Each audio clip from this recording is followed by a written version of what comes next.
बिस्मिल्लाहिर्रहमानिर्रहीम। अल्हम्दुलिल्लाह।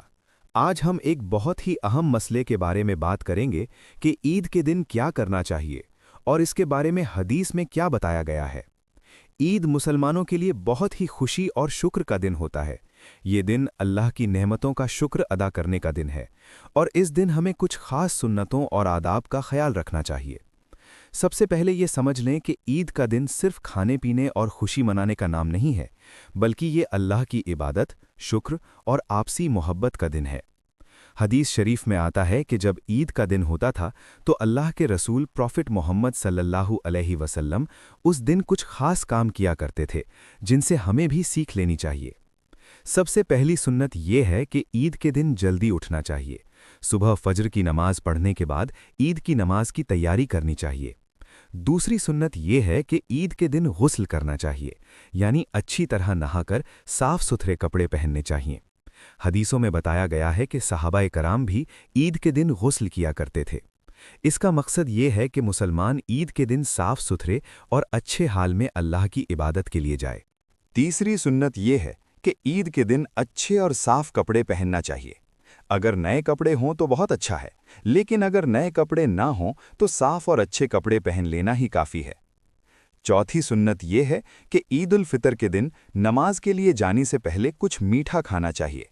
हदीस में आता है कि रसूलुल्लाह सल्लल्लाहु अलैहि वसल्लम ईद उल फितर के दिन नमाज के लिए जाने से पहले खजूर खाया करते थे। ये हदीस सही अल बुखारी में आती है कि रसूलुल्लाह सल्लल्लाहु अलैहि वसल्लम ईद उल फितर के दिन कुछ खजूर खाए बिना घर से नहीं निकलते थे और अक्सर 3, 5 या 7 की तादाद में खाया करते थे। इससे हमें ये मालूम होता है कि ईद के दिन मीठा खाना सुन्नत है, इसलिए बहुत से मुसलमान इस दिन सेवइयाँ, खीर या मीठा खाना बनाते हैं। पांचवी सुन्नत ये है कि ईदगाह या मस्जिद जाते समय तकबीर पढ़ते हुए जाना चाहिए, यानी अल्लाह की बड़ाई बयान करनी चाहिए। छठी सुन्नत ये है कि ईद की नमाज ईदगाह या खुली जगह में पढ़ना बेहतर है। हदीसों में आता है कि रसूलुल्लाह सल्लल्लाहु अलैहि वसल्लम अक्सर ईद की नमाज ईदगाह में पढ़ा करते थे। सातवीं बात यह है कि ईद के दिन मुसलमानों को आपस में मुबारकबाद देनी चाहिए।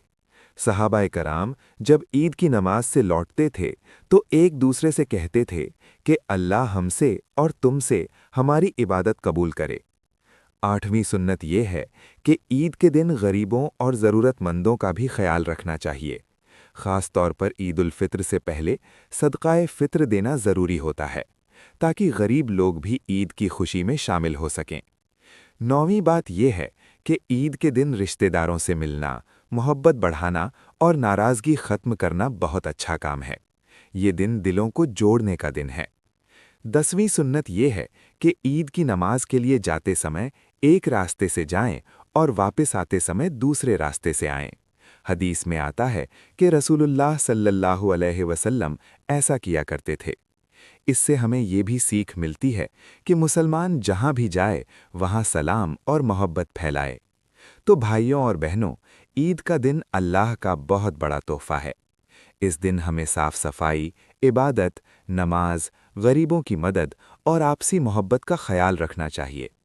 अल्लाह ताला हमें सही तरीके से ईद मनाने की तौफीक अता फरमाए और हमारी सारी इबादतों को कबूल फरमाए। आमीन।